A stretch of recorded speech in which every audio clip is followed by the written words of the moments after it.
Pakistan champions trophy की मेजबानी कर रहा है पहला मैच, और वो पहला मैच पाकिस्तान हार गया है न्यूजीलैंड से। तो मुसलसल तीसरा मैच पाकिस्तान होम ग्राउंड पर हारा है, मगर चैंपियंस ट्रॉफी का यह पहला मैच था। उस पहले मैच में शिकस्त के बाद और बहुत बड़े मार्जिन से शिकस्त के बाद सवाल उठ गया है कि पाकिस्तान को न सिर्फ भारत को हराना है बल्कि अपना रन रेट भी मेंटेन रखना है। अगला मैच पाकिस्तान के लिए ऑलमोस्ट नॉकआउट हो गया है। बैटिंग में पाकिस्तान की परफॉर्मेंस डिसअपॉइंटिंग थी, बॉलिंग में 40 ओवर तक कंट्रोल में थे, आखिर 10 ओवर फिर बहुत ज़्यादा महंगे साबित हुए।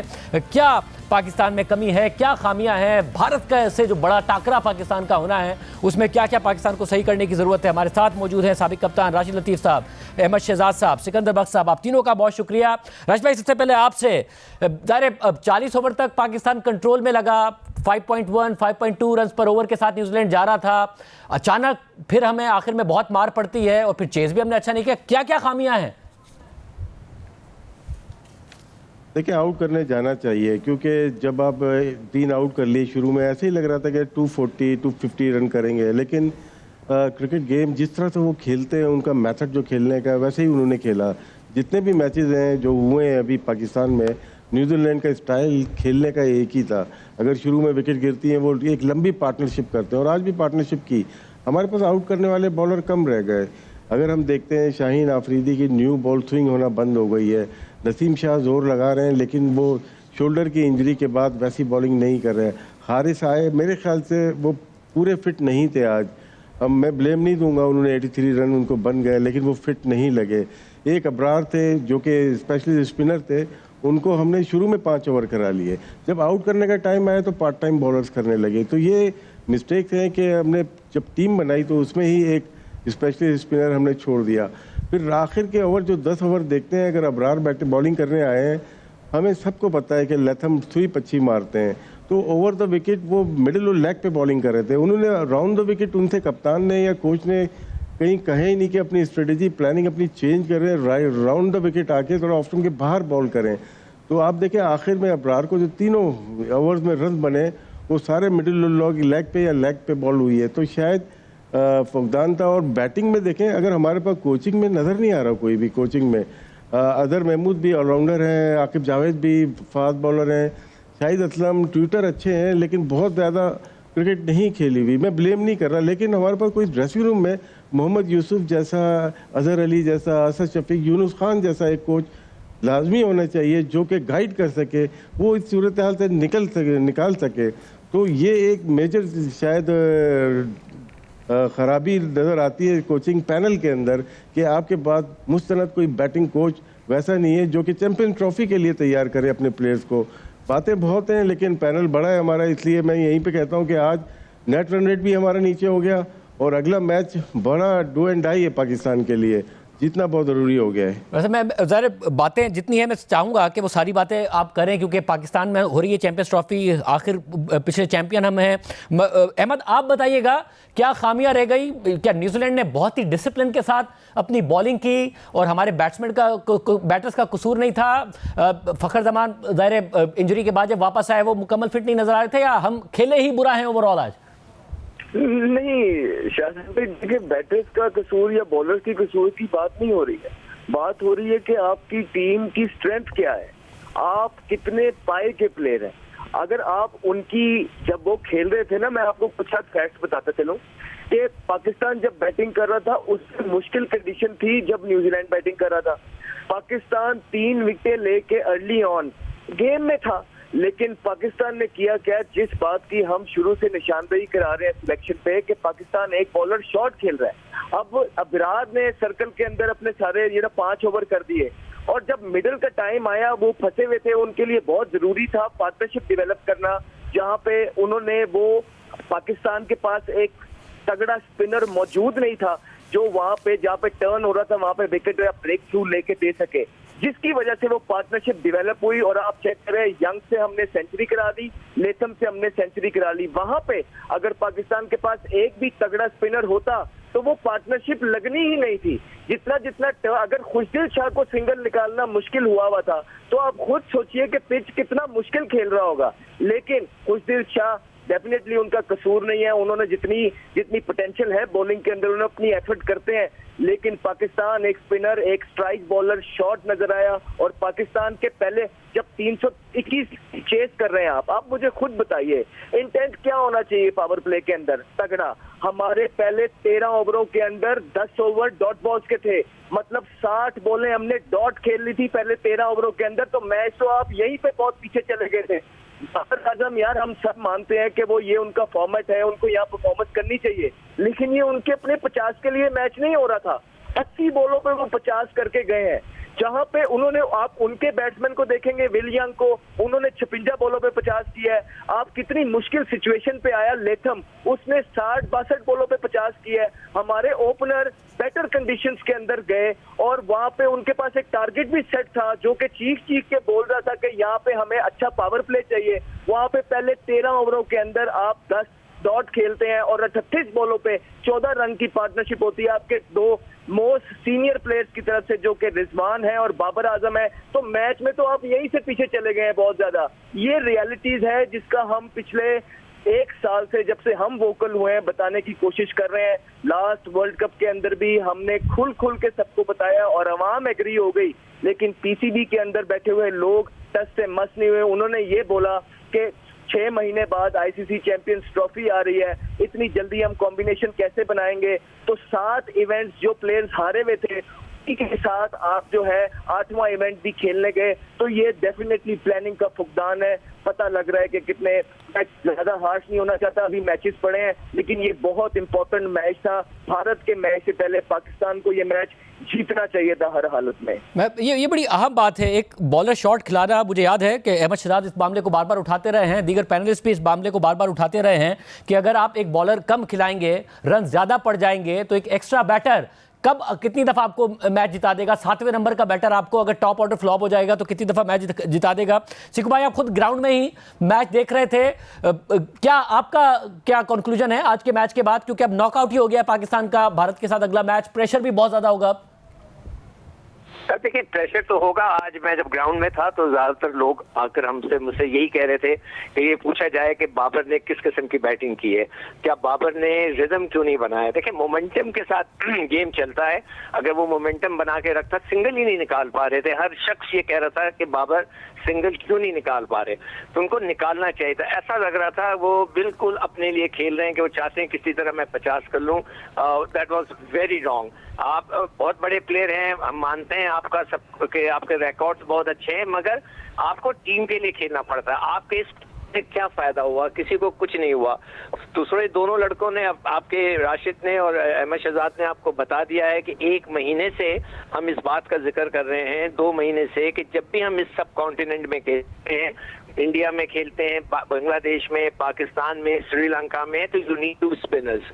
मैं हैरान हूं कि हमारे सेलेक्टर्स आकिब जावेद हैं, हम उनके साथ अजहर महमूद हैं, फिर एक कोई डेटा स्पेशलिस्ट है, क्या उनको ये बात नहीं पता। आप देखें, दुनिया की सारी टीमें 2-2, 3-3 स्पिनर्स लेकर आई हैं, हमारे पास स्पिनर ही नहीं है। और जब स्पिनर नहीं होता, जो प्रेशर, वो जो बात करें, वो रिलीज हो जाता है। जब आप कहीं 2-3 लड़कों को आउट करते हैं, उसके बाद आपके पास एक विकेट टेकर नहीं होता, तो फिर आपका प्रेशर रिलीज हो जाता है। तो यही बात है। और आप ये देखें, हमारे फास्ट बॉलर माशाल्लाह से पहले मैच में आखिरी के 10 ओवर में 123 रन दिए, दूसरे मैच में साउथ अफ्रीका के 110 रन दिए आखिरी के 10 ओवर में, आज उन्होंने 113 रन दिए आखिरी के 10 ओवर में। तो इनकी बॉलिंग का भी पूछा जाए कि शाहीन साहब आप क्या हैं, are you fit, Naseem Shah are you fit, मुझे तो नहीं समझ में आ रहा। इसी तरह हारिस का भी आप पूछें, उनकी जो बॉलिंग स्टाइल है, आखिरी के अंदर वो शॉर्ट बॉलें क्या के मिड विकेट पे छक्के खा रहे होते हैं, तो मेरी समझ से बाहर है।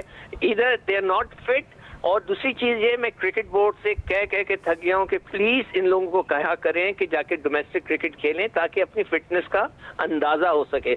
ये नहीं खेलते। और अभी भी हमारे लड़के, जब ये डोमेस्टिक क्रिकेट हो रही थी, कोई यूएई में खेल रहा था, कोई बांग्लादेश में खेल रहा था, आई डोंट नो कि नफी साहब को टाइम नहीं होता, उनको पता नहीं चलता कि क्या हो रहा है। इस चीज के ऊपर जब तक हम कंट्रोल नहीं करेंगे, हमारी टीम इस वक्त बहुत ज्यादा बैकफुट पे चले गई है।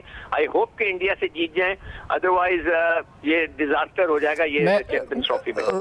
राजेश भाई, एक चीज हमें नजर आई ग्राउंड में आज जब बाबर आए, जाहिर है बाबर की बड़ी मैसिव फैन फॉलोइंग है और वो नजर भी आ रहा था, अगर वो उस वक्त रोक भी रहे थे, मगर ग्राउंड के अंदर ही जब आप लोगों से बात करें, मैं ग्राउंड में उस वक्त मौजूद था, तो किसी की ये एक्सपेक्टेशन नहीं थी, जिस तरीके से हमने देखा है आमतौर पर कि अगर कोहली क्रीज पर मौजूद है, 50 कर गया है, रिक्वायर्ड रन रेट 8-9 का है कि जी कोहली है ना, रोहित शर्मा है तो रोहित शर्मा है ना, स्मिथ है तो स्मिथ है ना, स्टोक्स है तो स्टोक्स है ना, वो वाली एक्सपेक्टेशन किसी की थी नहीं कि बाबर आजम क्रीज पर है तो कोई कह रहा हो कि जी बाबर आजम है ना।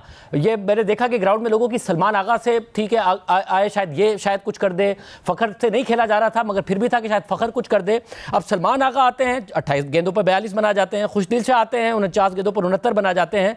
बाबर आजम जाहिर है ज़बरदस्त खिलाड़ी हैं, लोगों की एक्सपेक्टेशन ख़त्म भी हो गई है और वो अब उन तवक्कात पर पूरा उतर रहे हैं जो नई तवक्कात उनसे है कि वो नहीं कर पाएंगे। 90 गेंदों पर 64 रन बनाना, जबकि 320 का टारगेट हो फिर आउट हो जाना, क्या मसला नजर आ रहा है? देखिए, टॉप प्लेयर्स हमेशा टॉप मैच में ही परफॉर्म करता है। जैसे आज का मैच था, आज चैंपियंस ट्रॉफी का मैच था, आज परफॉर्म करना ज़रूरी था।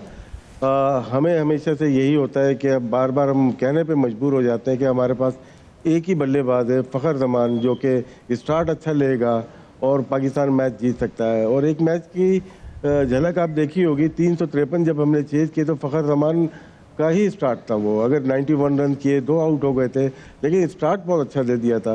तो आज भी अगर वो अनफिट हो गए तो मेरे ख्याल से स्टार्ट लेना चाहिए था बाबर को या सऊद शकील। सऊद शकील तो T20 खेलते हुए आए और बाबर भी T20 में ओपन ही करते हैं, तो किसी ने बल्ला नहीं उठाया। तो जैसे अहमद ने कहा कि शुरू के 10 ओवर में हम मैच हार चुके थे और 21 या 22 ओवर में 91 हमारी डॉट बॉल थी।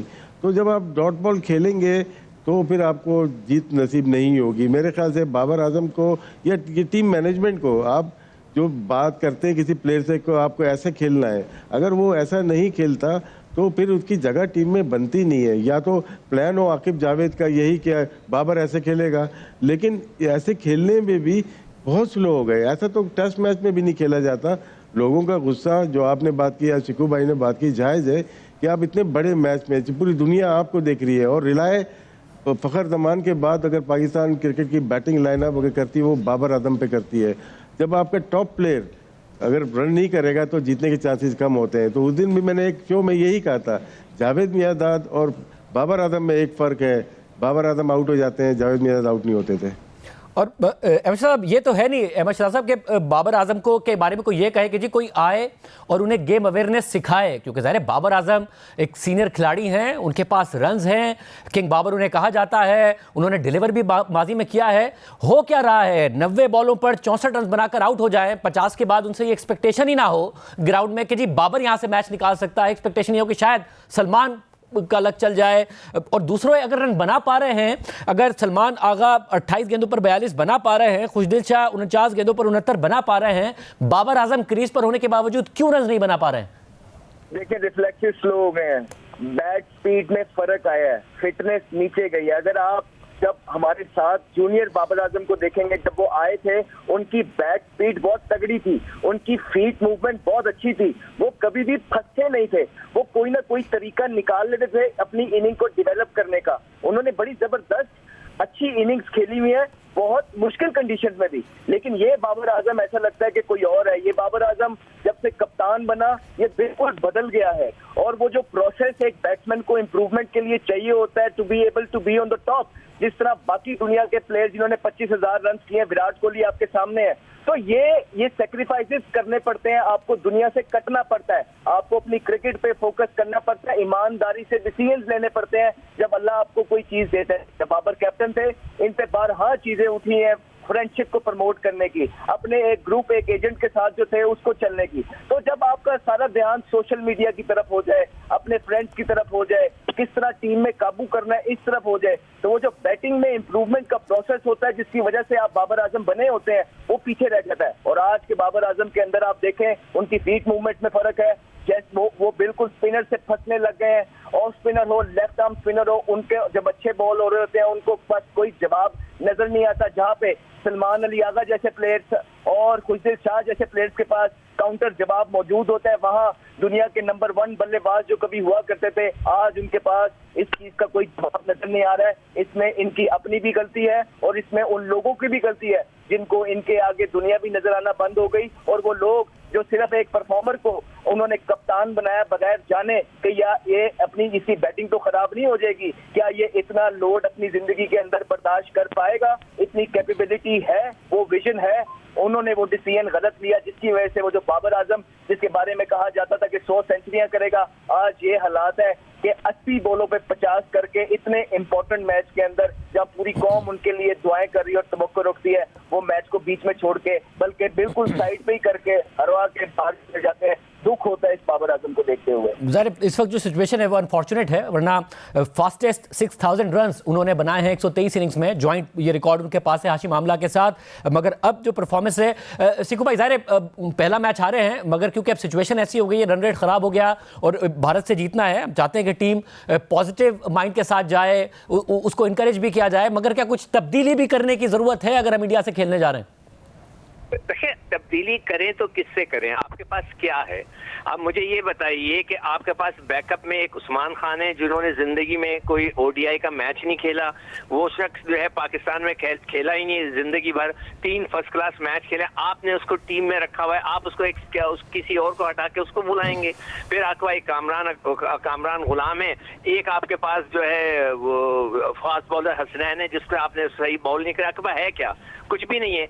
अब सिर्फ यही कर सकते हैं कि अपने आप को फोकस करें, अगर इंडिया के खिलाफ कम से कम मैच जीत जाएं। अगर आप चलें सपोज करें कि आप रन रेट नहीं बना पाते, then we can go against Bangladesh. अगर इंडिया से हम जीत जाते हैं तो फिर बांग्लादेश में पूरा अटैक करें जब तक हमें पूरी सिचुएशन का पता चल जाएगा। मगर अगर खुदा ना करे इंडिया के मैच में कुछ होता है तो फिर आप कुछ बड़े प्लेयरों को हमें ड्रॉप करना पड़ेगा। मैं सिर्फ और सिर्फ सिलेक्शन कमेटी को ब्लेम करूंगा कि जिन्होंने ये टीम बनाई है। मुझे यकीन नहीं आता कि जो पाकिस्तान के जो क्रिकेटर्स हैं जो कि सिलेक्शन कमेटी में हैं उन्होंने ये टीम बनाई है। अगर उन्होंने बनाई है, अगर उनको ऊपर से किसी ने कह दिया है तो वो अलग चीज है। कोई क्रिकेटर कैसे हो सकता है कि पाकिस्तान की विकेट के ऊपर एक स्पिनर से जाए? मैं नहीं मानता। तो ये चीज जो है बहुत ही अलार्मिंग है और आपको इस सिस्टम को खत्म करना पड़ेगा। ये जितने भी यंग टेस्ट क्रिकेटर्स हैं, देखें, एक तो टेस्ट क्रिकेटर जैसे ही रिटायर होता है आप उसको सेलेक्टर नहीं बनाते, उनकी आपस में दोस्तियां होती हैं, दुश्मनियां होती हैं, रंजिशें होती हैं। आप ऐसे लड़के को सेलेक्टर बनाएं कि जिसमें और करंट प्लेयर में कम से कम 10 साल का फर्क हो। तो ये बहुत गलत सिस्टम चल रहा है इस वक्त, इसको दुरुस्त करना पड़ेगा।